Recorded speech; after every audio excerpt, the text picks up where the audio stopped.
হচ্ছে যে ঢাকা বিশ্ববিদ্যালয় ডিবেটিং সোসাইটির অর্পিতা গোলদার সহ অনেকেই বলতেছিল যে না হলে আসলে আক্রমণ হতে পারে, এবং আমাদেরকে শামসুন্নাহর হলের কাহিনী বলা হচ্ছিল যে ওই সময় এক সময় পুলিশ এবং আরো এর মাধ্যমে হলে আক্রমণ করে, যে ওইরকম যদি কিছু হয়, হলে যদি তোমরা রেপ হও বা তোমাদেরকে যদি তুলে নিয়ে যাওয়া হয়, তাহলে তার দায় কে নেবে?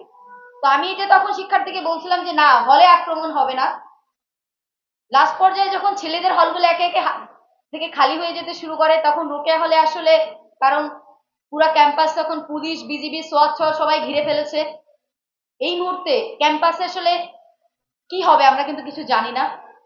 ওই টাইমে যখন আর্য আপু বললো যে আমরা বোধহয় আর থাকতে পারবো না, তখন আসলে খুবই হতাশ হয়ে পড়ি।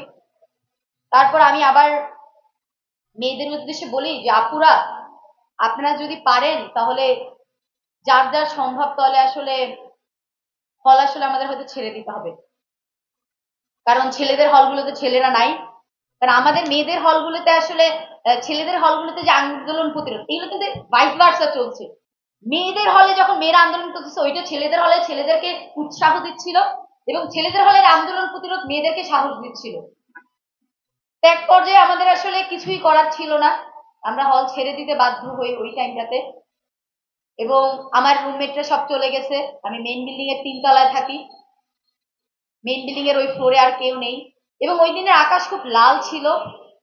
আমি চারিদিকে অন্ধকার হয়ে আসছে, আমি জানি না আসলে আমি কি করব, এবং আমার পুরো শরীর কাঁপতেছিল। আমি বারান্দা দাঁড়িয়ে আসলে বুঝতে পারতেছিলাম না আমি কি করব, কোথায় যাব ওই রাতে। কারণ আমার বাড়ি হচ্ছে পটুয়াখালীতে, একটা ওইভাবে রাস্তাঘাটের অবস্থা তখন ভালো না, এবং আমি শূন্য মাথায় আসলে দাঁড়িয়েছিলাম। এর মধ্যে হচ্ছে যে এখন ভাই ছাত্র দলের রাজনীতি করে, ভাই হচ্ছে আমাকে ফোন দেয় যে তুমি কোথায়। আমি বললাম ভাই আমি এখন হলে।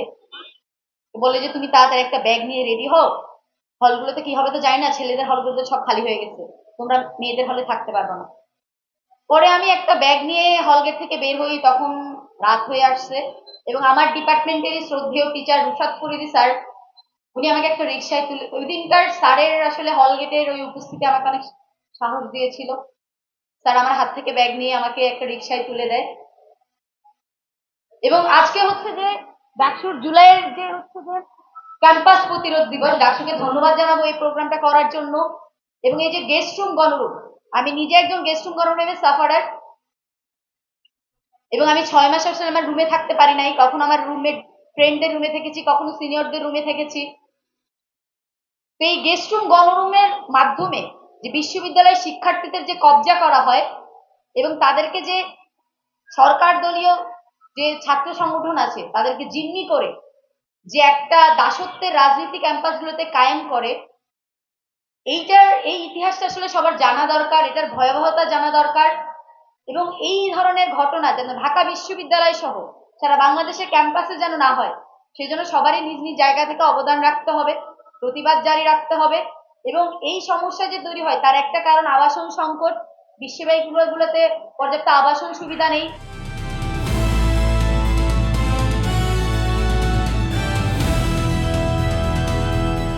দিনাজপুর টিভি, মানুষের জীবনের কথা বলে।